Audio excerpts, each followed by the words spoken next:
Captain Sarah Mitchell adjusted her flight suit as she walked across the tarmac at Davis-Monthan Air Force Base in Arizona.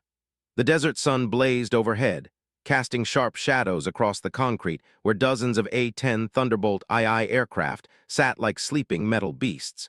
Sarah had been stationed here for 3 months, but every morning still felt like stepping into a different world. At 28 years old, Sarah had already proven herself as one of the most skilled F-16 pilots in the Air Force. Her record was spotless, her maneuvers precise, and her dedication unwavering. But there was one thing that set her apart from most of her colleagues. She was a woman in a field still dominated by men, and some people never let her forget it. The A-10 Warthog, as it was affectionately known, was a different beast entirely from the sleek F-16 Fighting Falcon she was used to flying. Where the F-16 was built for speed and agility, the A-10 was designed for one primary purpose: close air support. It was slower, heavier, and built around a massive 30mm GAU-8 Avenger rotary cannon that could tear through enemy armor like paper. Sarah had been observing A-10 operations for weeks as part of a cross-training program. The aircraft fascinated her. Despite its ungainly appearance, pilots spoke of it with deep respect and affection. They called it the tank of the sky, nearly indestructible and capable of flying home even with massive damage. General Robert Harrison commanded the base with an iron fist and old-school mentality that belonged to a different era. At 55, he had climbed the ranks during a time when women in combat roles were still a controversial topic. He made no secret of his belief that certain aircraft required a particular type of pilot, meaning male pilots, in his view. On this particular Tuesday morning, Sarah found herself in the briefing room with a dozen A-10 pilots, listening to mission parameters for a training exercise. The room smelled of coffee and jet fuel, with maps covering every wall and the constant hum of air conditioning fighting against the desert heat. Today's exercise involves close air support for ground units in Sector 7, announced Major Tom Reynolds, the squadron leader. We'll be working with forward air controllers to practice precision strikes on simulated enemy positions. Sarah took notes diligently, absorbing every detail. She had requested permission to observe these missions as part of her professional development, hoping to eventually qualify for A-10 training herself. The request had been approved by her immediate superiors, but General Harrison had made his disapproval clear through cold stares and dismissive comments. As the briefing concluded, pilots began filing out toward their aircraft. Sarah stood to follow, her observer's clipboard in hand, when General Harrison's voice cut through the room like a blade. "Captain Mitchell, a word." The remaining pilots glanced between Sarah and the general, sensing tension in the air. Sarah approached the general's position at the front of the room, maintaining proper military bearing despite the knot forming in her stomach. "Sir," she said, standing at attention. General Harrison looked her up and down with undisguised skepticism. His weathered face bore the lines of someone who had spent decades making tough decisions, but his eyes held something else: prejudice wrapped in military tradition. "I've been watching you, Captain. 3 months of hanging around my A-10 pilots, taking notes, asking questions." He paused, letting his words sink in. "What exactly do you think you're accomplishing here?" Sarah kept her voice steady and professional. "Sir, I'm participating in the cross-training observation program as approved by command. I'm here to learn about A-10 operations and capabilities." "Learn about A-10 operations," the general repeated, his tone dripping with mockery. "Tell me, Captain, what makes you think a pretty little F-16 pilot like yourself could handle a real combat aircraft?" The insult hung in the air like smoke. Several pilots who hadn't yet left the room shifted uncomfortably, but none dared speak up. Sarah felt heat rising in her cheeks but maintained her composure. "Sir, I have over 800 flight hours in combat aircraft and have completed 2 deployments with distinction. I believe my record speaks for itself." General Harrison laughed, but there was no humor in it. "Your record in a fancy interceptor, Captain.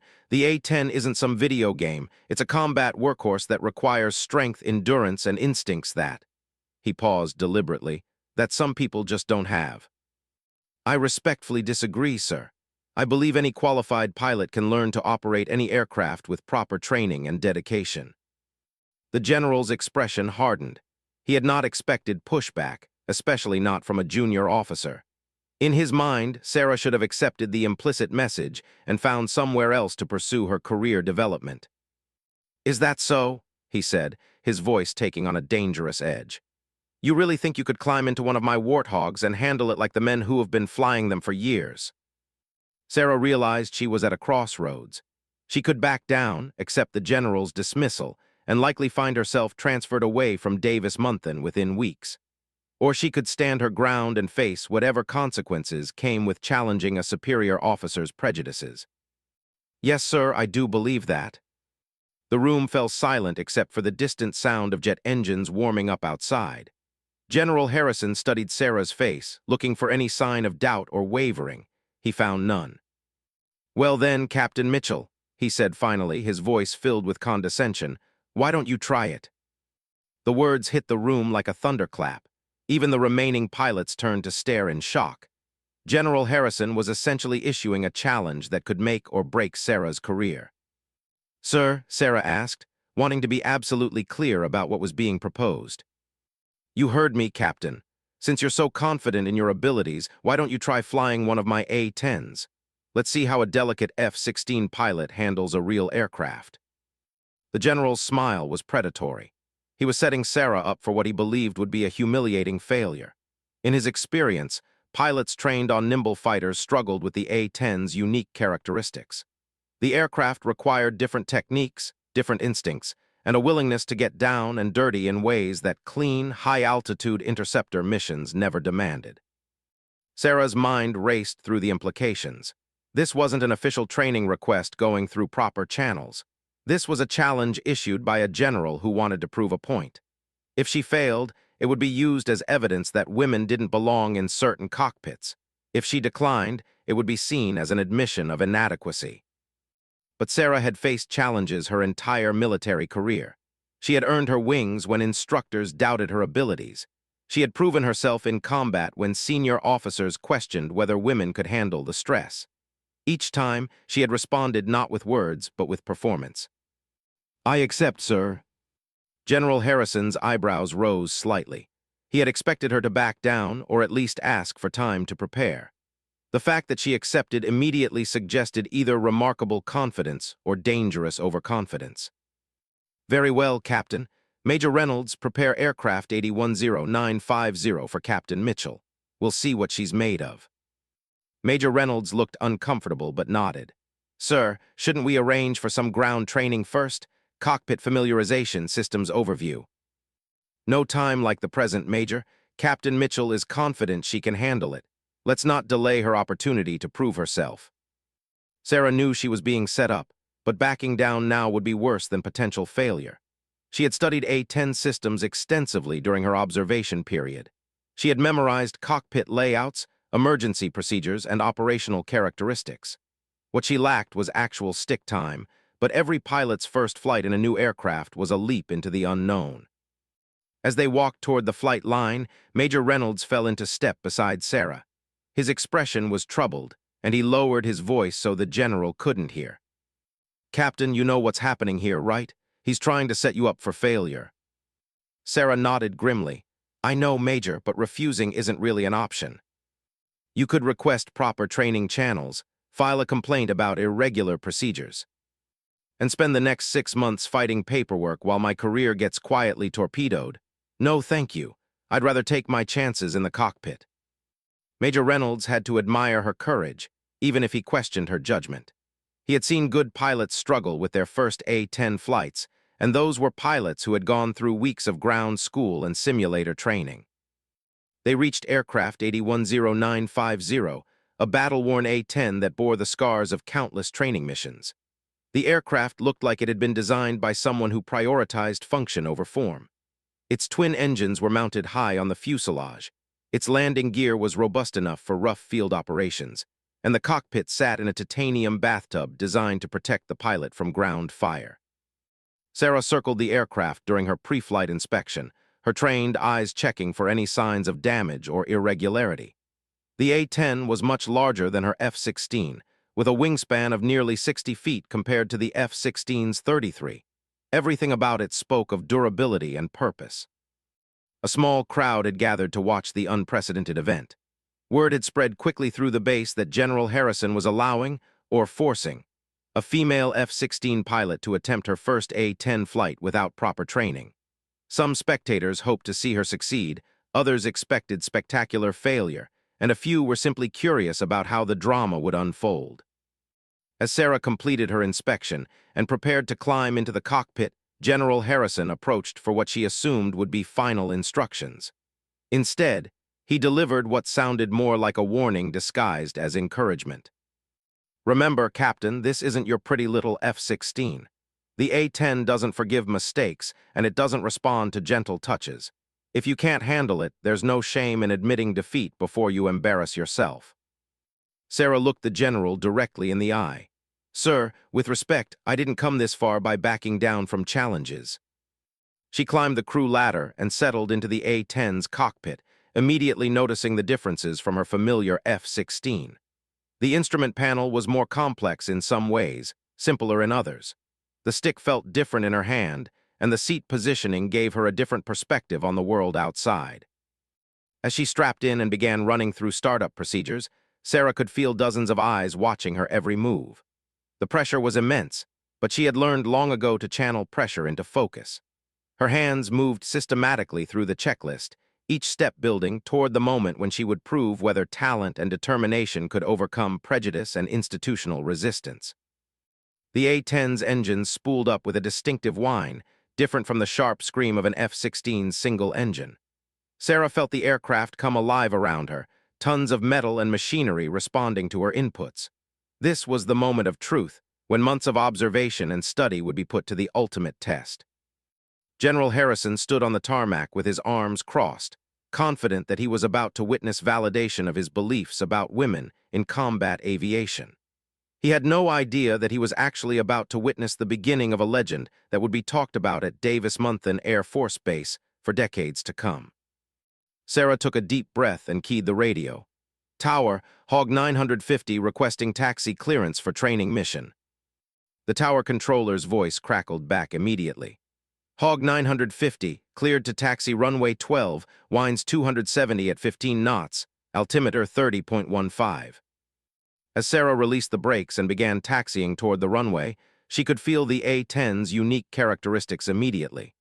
The aircraft felt heavy and solid compared to her F-16, but not sluggish.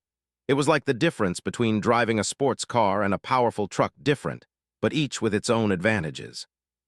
The twin engines provided excellent redundancy, something she appreciated given the circumstances of this flight. If one engine failed, she could still bring the aircraft home safely. The high-mounted engines also meant better protection from ground debris, though that was more relevant in combat zones than on a pristine Arizona runway. General Harrison watched from the tower observation deck, his expression unreadable. Major Reynolds stood beside him, clearly uncomfortable with the situation but unable to intervene. Several other pilots had gathered to watch, creating an unusual audience for what should have been a routine training flight. "She's handling the taxi well," Major Reynolds observed, trying to break the tension. "Taxiing isn't flying, Major," General Harrison replied coldly. "Let's see how she handles it when things get complicated." Sarah reached the runway threshold and completed her final checks. Engine parameters looked good, control surfaces responded properly, and all systems showed green. The A-10 might have been different from her F-16, but the fundamentals of aviation remained the same. "Tower, Hog 950 ready for departure." "Hog 950, cleared for takeoff runway 12. Contact departure on 126.2. Sarah advanced the throttles smoothly, feeling the twin turbofan engines respond with increasing power. The A-10 began rolling down the runway, accelerating more gradually than an F-16 but with steady, reliable thrust. At 120 knots, she pulled back gently on the stick, and the aircraft lifted off into the clear Arizona sky. The sensation was remarkable. Where an F-16 leaped off the runway like a racehorse, the A-10 rose with the steady confidence of an eagle. Sarah found herself smiling despite the pressure of the situation. This aircraft had character, personality that was immediately apparent. "Departure, Hog 950 airborne, requesting vectors to training area Bravo." "Hog 950, turn right heading 90, climb and maintain 8,000 feet. Contact range control on 134.1 for training area entry. Sarah banked right, feeling the A-10's response to her inputs. The aircraft was less sensitive than an F-16, requiring more deliberate control inputs, but it was predictable and honest. When she commanded a turn, it turned. When she pulled back on the stick, it climbed. There were no surprises or unwanted characteristics. As she climbed toward her assigned altitude, Sarah began experimenting with the aircraft's handling qualities. She tried gentle banks left and right, testing the roll rate. She pulled and pushed slightly on the stick to feel the pitch response. Everything felt solid and controllable. The view from the A-10's cockpit was spectacular. The large bubble canopy provided excellent visibility in all directions, crucial for an aircraft designed to operate at low altitudes where threats could come from anywhere. Sarah could see the desert landscape stretching endlessly below, dotted with mountains and crossed by highways that looked like thin ribbons from this altitude. Range control. Hog 950 requesting entry into training area, Bravo for basic handling practice. Hog 950, approved for entry into training area Bravo, maintain 8,000 feet minimum. Be advised F-16s operating in adjacent area Charlie. The irony wasn't lost on Sarah that F-16s were operating nearby while she was proving herself in an A-10. She had hundreds of hours in those sleek fighters, but today she was pioneering new territory in the ungainly but capable Warthog. Sarah began with basic maneuvers, testing the A-10's capabilities systematically. She performed gentle turns, climbs, and descents, getting a feel for the aircraft's energy management characteristics. The A-10 was designed for efficiency rather than speed, and its performance envelope reflected that priority. Confidence growing with each maneuver, Sarah decided to test the aircraft's agility. She rolled into a steep bank and pulled the stick back, executing a climbing turn that would have been routine in an F-16. The A-10 responded willingly, though with different timing and feel than she was used to. As she continued exploring the aircraft's capabilities, Sarah began to understand why A-10 pilots spoke of their aircraft with such affection. It wasn't the fastest or prettiest fighter in the Air Force, but it was honest and forgiving. It did what you asked it to do without trying to surprise you. Back at the base, General Harrison was monitoring radio communications from the control tower. So far, Captain Mitchell was performing competently, but he wasn't impressed. Basic flight maneuvers were one thing. Real operational flying was something entirely different. "Let's see how she handles some real scenarios," he muttered, then keyed his radio to the range frequency. "Hog 950, this is Sabre Base. Proceed to target area Delta for simulated attack runs." Sarah's voice came back immediately, crisp and professional. "Sabre Base, Hog 950 proceeding to target area Delta." General Harrison smiled grimly. Target area Delta contained mock enemy positions set up for realistic training scenarios. If Captain Mitchell was going to fail, this is where it would happen. Low-level attack runs required skills and instincts that couldn't be learned from textbooks or observation. Sarah located target area Delta on her navigation display and began a descent toward the assigned area. As she dropped altitude, the character of the flight changed dramatically. At low level, the A-10 came into its element. This was where the aircraft was designed to operate, down in the weeds where close air support missions were fought. The mock enemy positions appeared ahead, realistic targets surrounded by simulated anti-aircraft threats. Sarah had studied A-10 attack profiles extensively, but putting that knowledge into practice while actually flying the aircraft was a completely different challenge. She set up for her first attack run, configuring the aircraft for low-level operations. The A-10 systems were designed to support exactly this type of mission, with targeting computers and weapons systems optimized for ground attack rather than air-to-air combat. Sarah rolled into her attack run, diving toward the target while monitoring airspeed, altitude, and angle of attack. The A-10 tracked steadily toward the target, its stability making it an excellent weapons platform even in turbulent low-level conditions. At the appropriate moment, she squeezed the trigger, and the aircraft shuddered as the simulated 30 cannon fired. The GAU-8 Avenger was the A-10's primary weapon, a massive gun that could destroy tanks and armored vehicles with devastating effectiveness. Even in training mode, the gun's recoil was impressive, slowing the aircraft noticeably when fired. Sarah pulled out of the attack run and climbed for another approach. Her first pass had been successful, with simulated rounds on target and proper attack geometry. But one good run didn't prove anything. Combat missions required consistency and adaptability under changing conditions. She set up for a second attack run, this time from a different angle to simulate adaptive tactics. The A-10 responded to her commands with steady reliability, tracking toward the target despite moderate turbulence at low altitude. This attack run was even better than the first, with Sarah demonstrating improved technique and timing. She was learning the A-10's characteristics in real time, adapting her F-16 experience to this very different aircraft. General Harrison watched the training display in the control tower, his expression growing darker with each successful attack run.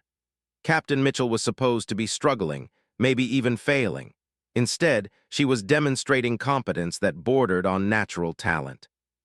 "Sir," Major Reynolds ventured carefully, "she's doing quite well for a first flight." "Beginner's luck," General Harrison snapped. "Let's see how she handles some real pressure." He keyed the radio again. "Hog 950, this is Sabre Base. Proceed to coordinates 341,528 for emergency simulation exercise." Sarah acknowledged the new coordinates and turned toward them, wondering what new challenge awaited. The coordinates led to a different part of the training range, one set up for more complex scenarios involving simulated emergencies and combat damage. As she approached the new area, range controllers began presenting her with a series of escalating challenges. First came simulated engine problems, requiring her to demonstrate single-engine procedures. Then came electrical failures, hydraulic problems, and communication difficulties. Each challenge was designed to test a pilot's ability to think clearly under pressure while maintaining aircraft control. For a pilot on her first A-10 flight, the scenarios were deliberately stressful and potentially overwhelming. Sarah responded to each emergency with textbook procedures and calm professionalism. Her F-16 experience had taught her the importance of prioritizing tasks and managing workload during crisis situations. The specific procedures were different in the A-10, but the fundamental principles remained the same. When range controllers simulated multiple system failures simultaneously, Sarah worked through the problems methodically, addressing the most critical issues first and managing the aircraft's degraded capabilities effectively. Her voice remained calm on the radio, and her flying remained precise despite the mounting challenges. General Harrison found himself growing frustrated as Captain Mitchell continued to perform well under every scenario he could devise. This wasn't supposed to be happening. She was supposed to be overwhelmed, confused, maybe even dangerous. Instead, she was demonstrating the kind of adaptability and skill that marked natural pilots.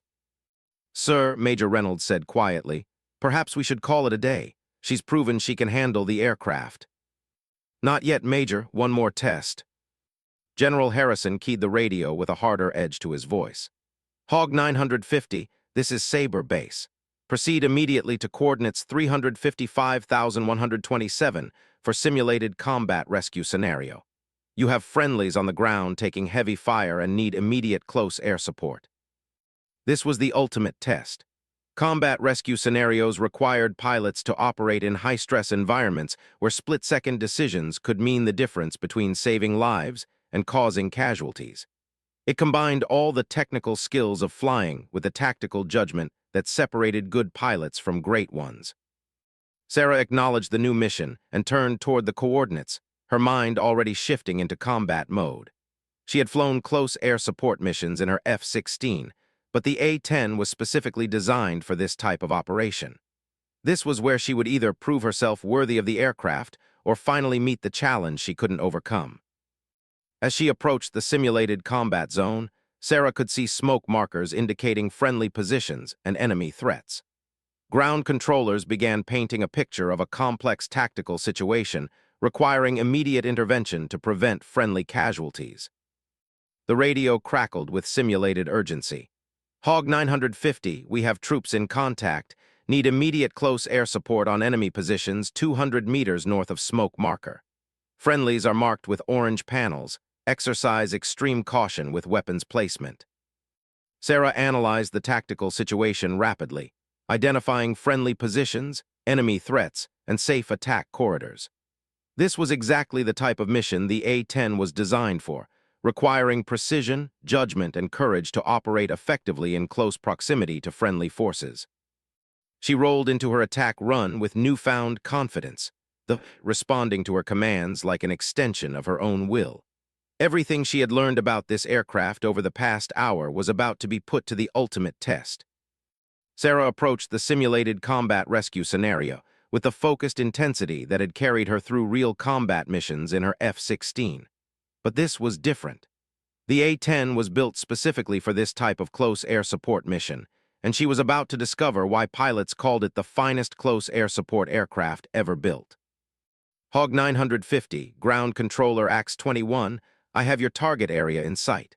Multiple enemy positions in treeline north of Orange Smoke. Danger close to friendlies, need precision strikes now. The urgency in the ground controller's voice was simulated, but Sarah treated it with the same seriousness she would bring to actual combat. Lives were supposedly on the line, and the margin for error was razor thin. Sarah rolled the A-10 into a steep descending turn, scanning the target area through her heads-up display. She could see the orange smoke marking friendly positions and identified the tree line where enemy forces were supposedly dug in. The distance between friendlies and enemies was uncomfortably close, requiring extreme precision. AX-21, HOG 950 has visual on orange smoke and target treeline. Confirm friendlies are marked and clear of target area. HOG 950, confirm friendlies marked with orange panels 200 meters south of target treeline. You are cleared hot. Repeat, cleared hot on treeline targets. Sarah lined up her attack run, feeling the A-10 settle into a stable platform despite the low altitude and proximity to terrain. The aircraft's design philosophy became crystal clear in this moment. Everything about it prioritized accuracy and survivability in exactly this type of scenario. She squeezed the trigger, and the GAU-8 cannon erupted with devastating effect. The 30 rounds walked across the simulated enemy positions with surgical precision, close enough to friendly forces to be effective but far enough away to ensure safety. The A-10 shuddered with each burst, but remained rock-steady on target. HOG 950, direct hit on enemy positions. You just saved our bacon down here, setting up for battle damage assessment. Sarah pulled out of her attack run and circled the target area, checking for any signs that additional strikes might be needed. The simulated scenario was designed to test not just her flying and gunnery skills, but her tactical judgment and ability to work with ground controllers in complex situations. Back at the control tower, General Harrison watched the display with growing disbelief. Captain Mitchell wasn't just competent, she was exceptional. Her attack runs were textbook perfect, her radio communication was professional and clear, and her tactical judgment was sound. This wasn't beginner's luck or simple technical competence. This was natural talent combined with extensive preparation. Major Reynolds couldn't hide his admiration. Sir, that was an outstanding performance. I've seen experienced A-10 pilots struggle more on their first combat rescue scenario. General Harrison's jaw was set in a hard line. His plan to embarrass and discredit Captain Mitchell had backfired spectacularly. Instead of proving that women couldn't handle combat aircraft, she had demonstrated skills that would be impressive in any pilot, male or female. HOG 950, this is Sabre Base, he radioed, his voice tight with controlled anger. Return to base immediately for debrief. Sabre Base, HOG 950 returning to base. Request straighten approach to runway 12. Approved, contact tower on 118.1. As Sarah flew back toward Davis-Monthan Air Force Base, she allowed herself a moment of satisfaction. She had not only survived the general's challenge, but had excelled at it. Every maneuver, every emergency procedure, every tactical scenario had been handled with competence and professionalism. It felt different now than it had during takeoff. She understood its personality, its strengths and limitations, its unique characteristics that made it so effective in its intended role. The aircraft had accepted her as readily as she had learned to respect it. Landing the A-10 proved to be just as straightforward as flying it had been. The aircraft's robust landing gear and stable approach characteristics made touchdown smooth and controlled. Sarah rolled out on the runway and taxied back to the ramp, where a small crowd had gathered to witness the conclusion of an unprecedented event.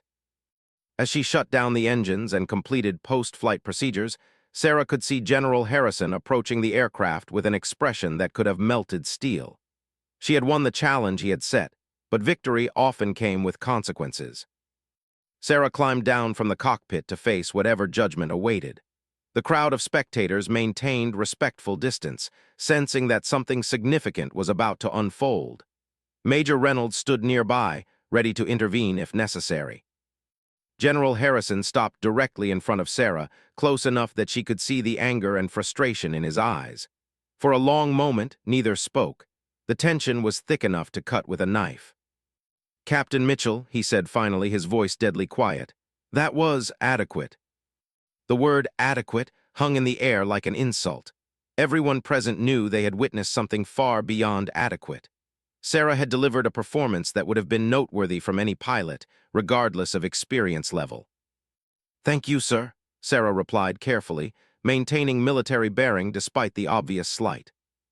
"However," General Harrison continued, "flying one successful mission does not make you an A-10 pilot. Real A-10 operations require months of training, hundreds of hours of experience, and—" He paused, searching for some way to diminish what everyone had just witnessed. "And the kind of dedication that comes from understanding what this aircraft really represents." Major Reynolds could no longer remain silent. "Sir, if I may, Captain Mitchell's performance today was exceptional by any standard. Her handling of emergency procedures, tactical scenarios, and combat rescue operations was textbook perfect." General Harrison's glare shifted to the Major, warning him against further comment. But other voices began joining the conversation. Pilots who had watched the training exercise were murmuring their agreement with Major Reynolds' assessment. "She flew that hog like she'd been doing it for years," one pilot commented. "I've never seen anyone handle their first A-10 flight that smoothly," added another. "That combat rescue scenario would have given experienced pilots trouble, and she nailed it." General Harrison could feel control of the situation slipping away. His attempt to embarrass Captain Mitchell had instead created something approaching legend. Within hours, word would spread throughout the Air Force about the F-16 pilot who had jumped into an A-10 and flown it like a veteran. "Enough," he said sharply, silencing the crowd. "Captain Mitchell, report to my office at 800 tomorrow for complete debrief. This exercise is concluded." He turned and walked away, leaving Sarah standing beside the A-10 that had become the instrument of her vindication. The crowd began to disperse, but many pilots stopped to congratulate her on a remarkable performance. That evening, news of the day's events spread throughout Davis-Monthan Air Force Base and beyond. Social media posts began appearing from personnel who had witnessed or heard about Captain Mitchell's flight. Video clips taken by spectators circulated among military aviation communities worldwide. The story took on a life of its own. Here was a female pilot who had been challenged by a skeptical general, climbed into an unfamiliar aircraft, and proceeded to fly it with skill that impressed seasoned veterans. It was exactly the kind of story that captured public imagination and challenged preconceived notions about women in combat aviation. Major Reynolds called Sarah that evening to check on her after what had been an extraordinary day. "How are you feeling about tomorrow's meeting with the general?" he asked. Sarah considered the question carefully. "I'm not sure what he can say, Major. I did everything he asked and more. The aircraft performed flawlessly, the mission scenarios were completed successfully, and I followed all procedures correctly. You know he's going to try to find something wrong with what you did. Let him try. I have witnesses, recorded radio communications, and video evidence of every maneuver. More importantly, I have the satisfaction of knowing I proved something important today." "What's that?" "That competence and determination matter more than prejudice and tradition." The next morning, Sarah reported to General Harrison's office precisely at 800. She had spent the evening reviewing every aspect of her flight, preparing for whatever criticism or challenge he might present. General Harrison's office reflected his personality, formal, traditional, and imposing. The walls were covered with photographs from his long career, commendations, and military memorabilia. Behind his desk hung a large photograph of an A-10 in flight, a reminder of the aircraft he had spent years defending against critics who questioned its relevance in modern warfare. "Sit down, Captain," he said without looking up from paperwork on his desk. Sarah took the indicated chair and waited. General Harrison continued reviewing documents for several minutes, a psychological tactic designed to increase tension and establish dominance. Finally, he looked up and fixed her with a stare that had intimidated countless junior officers over the years. "I've reviewed yesterday's flight data, radio communications, and observer reports," he began. "Your performance was technically proficient." Another damning with faint praise, but Sarah remained silent. However, technical proficiency is not the same as operational readiness. Real A-10 missions involve complexities that training scenarios cannot replicate. "I understand that, sir. I'm not claiming to be combat-ready based on one training flight." "Good, because that would be presumptuous in the extreme." He paused, clearly struggling with what to say next. "Nevertheless, your performance yesterday was noteworthy." The admission seemed to cause him physical pain. "Sir, if I may ask, what are your intentions regarding my continued participation in the cross-training program?" General Harrison was quiet for a long moment. The truth was that he had painted himself into a corner. Sarah's exceptional performance made it impossible for him to justify removing her from the program without appearing petty and discriminatory. "Captain Mitchell, you will continue your observer status with A-10 operations. However, any future flight time will be conducted through proper training channels with appropriate ground school and simulator preparation." Sarah felt a surge of victory. She had not only survived the general's challenge, but had earned continued access to A-10 training. "Thank you, sir. I appreciate the opportunity to continue learning." "Don't thank me yet, Captain. If you want to become a real A-10 pilot, you'll have to prove yourself again and again. Yesterday was just the beginning." As Sarah left the general's office, she realized that her impromptu flight had changed more than just her own career prospects. Word of her performance had already reached Air Force headquarters, sparking discussions about women in combat aviation roles and the importance of evaluating pilots based on merit rather than preconceptions. Within 6 months, Captain Sarah Mitchell would complete formal A-10 training and become one of the most respected Warthog pilots in the Air Force. Her story would be told in military academies as an example of how determination and skill could overcome institutional barriers. But the real impact of that day went far beyond one pilot's career. General Harrison's public challenge and Sarah's spectacular response became a turning point in discussions about women in combat aviation. It demonstrated that competence knew no gender boundaries and that the best pilots were simply the ones who could fly, regardless of anything else. Years later, when General Harrison had retired and Sarah had risen to command her own squadron, they would meet again at a military reunion. The general, his attitude tempered by time and the undeniable evidence of her continued excellence, would approach her with something approaching respect. "Captain, excuse me, Colonel Mitchell," he would say, extending his hand. "I owe you an apology for the way I treated you at Davis-Monthan." Sarah would shake his hand and smile. "No apology necessary, General. You gave me an opportunity to prove myself, even if that wasn't your intention. Sometimes the best challenges come from the most unexpected sources." The general would nod thoughtfully. "I learned something that day, too. I learned that my assumptions about what makes a good pilot were wrong. You taught me that lesson in the most effective way possible, by climbing into that cockpit and showing me what real competence looks like." That conversation lay in the future, but its seeds were planted on the day Sarah Mitchell climbed into an A-10 Warthog and proved that excellence recognizes no boundaries except those we impose on ourselves. Her story became legend not because she was a woman who could fly, but because she was a pilot who could excel, and that excellence spoke louder than any prejudice or doubt.